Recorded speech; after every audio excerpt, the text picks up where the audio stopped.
Modi ji retirement से पहले ही विपक्ष में बैठेंगे। ये बड़ा दावा अब एक विपक्षी नेता की तरफ से आ गया है दोस्तों। जी हाँ, विपक्ष लगातार इस तरह के दावे कर रहा है जो कि हर किसी को सोचने पर मजबूर करता है कि आखिर इसके पीछे की वजह क्या है, जो इतने कॉन्फिडेंस के साथ ऐसी बातें बाकायदा इंटरव्यूज में, रैलियों में, सभाओं और पॉडकास्ट में बोले जा रहे हैं। सिर्फ यही नहीं, कहा तो ये भी गया कि हम जुगाड़ करेंगे कि वे विपक्ष में बैठे और जो हम झेल रहे हैं ईडी सीबीआई सबको वो भी झेले।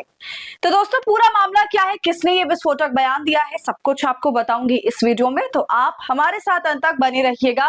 नमस्कार, आदाब, आप देख रहे हैं खबर अड्डा और मैं हूं आपके साथ सुम्बुल ईरम। दोस्तों, शुरुआत 2024 से करते हैं, जिसमें प्रधानमंत्री मोदी चुनाव हारते हारते बचे। वाराणसी में बहुत कम मार्जिन से उन्हें जीत मिली और उस जीत पर भी संदेह बना हुआ है। जब से वोट चोरी का मामला सामने आया तब से बहुत सारी सीट्स टारगेट में आई और उसमें प्रधानमंत्री मोदी की सीट वाराणसी भी है।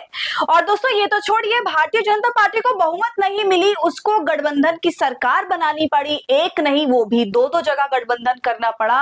और जिस गठबंधन का डर उन्हें हमेशा लगा रहता है कि कब कोई नाराजगी हो और तख्ता पलट हो जाए, तो ये सब कुछ लगातार चल रहा है। फिर राहुल गांधी की वोटर अधिकार यात्रा शुरू होती है, जिसने पूरा सिनेरियो बदल दिया। खासकर बिहार में हर एक आदमी तक आवाज इसकी पहुंचाई गई। राहुल गांधी ने पूरे बिहार का दौरा किया, घूम घूम कर लोगों को जागरूक किया, उनसे मुलाकात करी। एक तरफ एनडीए शांत पड़ा था और दूसरी तरफ इंडिया पूरे बिहार में छाया हुआ था। दोस्तों, कुछ दिनों पहले की ही बात है, हम सभी ने यह नजारा देखा है और इन रैलियों में राहुल गांधी, मल्लिकार्जुन खड़गे ने बहुत कुछ बोला जिस पर सभी का ध्यान आकर्षित होता है। सबसे पहले तो राहुल गांधी ने यह कहा कि हमने पहले एटम बम को सामने रखा, उसे फोड़ा, अब हम हाइड्रोजन बम लेकर आएंगे। पहले हमने एक ही सीट का सबूत दिया, इस बार मल्टीपल सीट्स का सबूत देंगे। और दोस्तों, हो सकता है ये सबूत इतने पक्के हो जो पूरे विपक्षी खेमे को जबरदस्त कॉन्फिडेंस दे रहा है। इतना कॉन्फिडेंस दे रहा है कि मल्लिकार्जुन खड़गे यहां तक कह रहे हैं कि 6 महीने के अंदर अंदर ये सरकार गिर जाएगी। ऐसे तो हमने कई बार सरकार गिरने की बातों को सुना है, मगर जिस तरह से मल्लिकार्जुन खड़गे ने एक अल्टीमेटम दिया, एक फिक्स्ड टाइम बताया, तो ये सोचने पर मजबूर करता है कि ऐसा क्या होने वाला है कि सीधा 6 महीना उन्होंने बोल दिया, न कम न ज्यादा, और ये कहा कि इसके अंदर ही अंदर उनकी सरकार तबाह हो जाएगी। और दोस्तों, अब आ गए हैं पवन खेड़ा। जी हाँ, कांग्रेस के पवन खेड़ा ने विस्फोटक बयान दिया है, जिसका जिक्र मैंने पहले किया, और मिलता जुलता बयान दिया है। ऐसा एक नहीं, कई सारी बातें उन्होंने बोल डाली है। एक पॉडकास्ट में जब उनसे मोदी पर सवाल पूछे गए तब उन्होंने कहा, प्रधानमंत्री मोदी रिटायरमेंट से पहले विपक्ष में एक बार जरूर बैठेंगे, और बिल्कुल दावे के साथ पवन खेड़ा ने ये बात कही है दोस्तों। और फिर जब होस्ट उनसे पूछता है कि ऐसा कैसे होगा, तब वो ये कहते हैं कि इस बार तो वो चुनाव हारते हारते बचे हैं, लेकिन फिर भी हम कुछ ऐसा जुगाड़ करेंगे कि वो विपक्ष में बैठे और जिस तरह से हमने ईडी सीबीआई को झेला है वो भी झेले। अच्छा, एक बार आपने एक बात बोली थी कि मोदी जी को रिटायर होने से पहले विपक्ष में बैठना चाहिए। बैठेंगे, बिल्कुल बैठेंगे।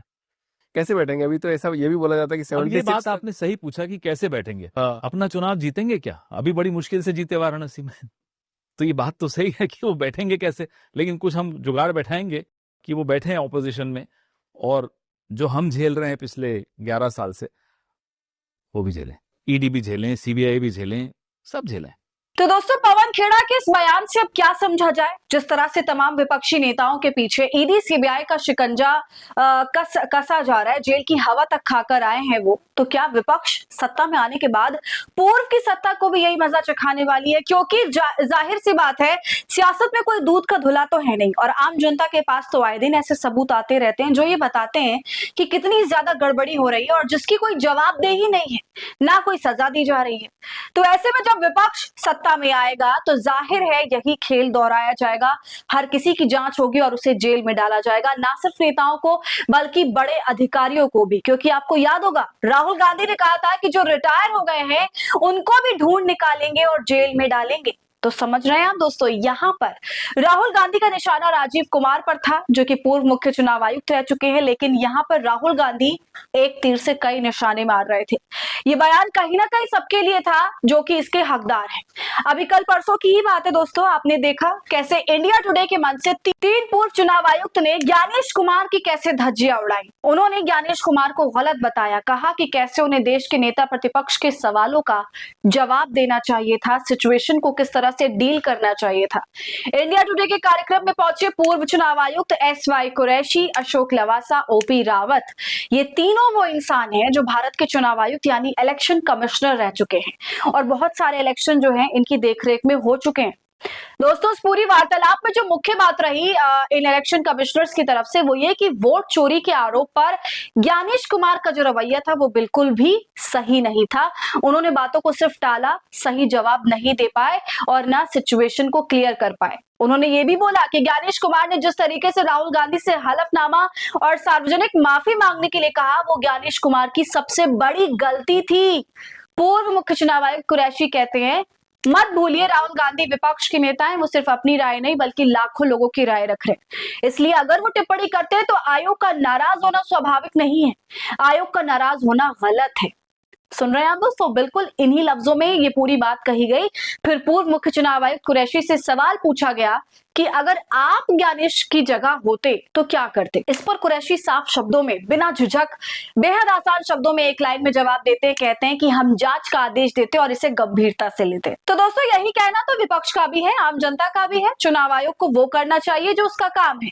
अगर कोई आप पर आरोप लगा रहा है तो आप उसकी बेगुनाही साबित करिए। विपक्ष छोड़िए, अगर एक सिंगल आदमी आपके ऊपर इस तरह का आरोप लगा रहा है तो भी आपको एक्शन लेना चाहिए था, आपको जांच करवानी चाहिए थी। और इस जांच के चलते ही तो इतना तमाशा हुआ कि एक बार तो जांच करवा ली चुनाव आयोग, लेकिन वो लगातार इससे बचता आया और अभी भी यही हो रहा है।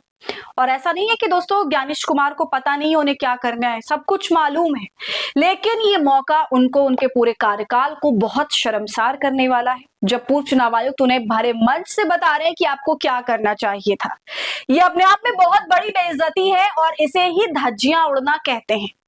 आप भारत के जो कि सबसे बड़ा लोकतांत्रिक देश है उसके मुख्य चुनाव आयुक्त हैं भाई, आप एक बहुत बड़ी पोजीशन पर बैठे हैं और आपको पता ही नहीं है कि आपको कैसे कदम उठाना है। पूर्व मुख्य चुनाव आयुक्त जो हैं वो आपको बता रहे हैं कि सिचुएशन से किस तरह से डील किया जाता है। तो आप देख सकते हैं कि भाजपा की बी टीम कही जाने वाली चुनाव आयोग की भी कैसे हर दिन फील्डिंग सेट हो रही है, उसके खिलाफ हर कोई बोल रहा है।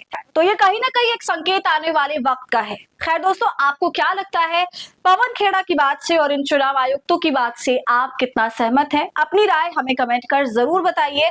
वीडियो को लाइक और शेयर करें। खबर अड्डा को यूट्यूब पर सब्सक्राइब